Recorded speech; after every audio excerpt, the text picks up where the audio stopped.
Dr. Evie. Who's that?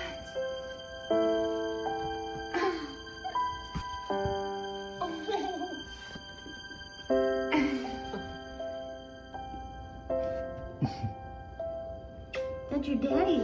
Is that your papa? This is your son, baby.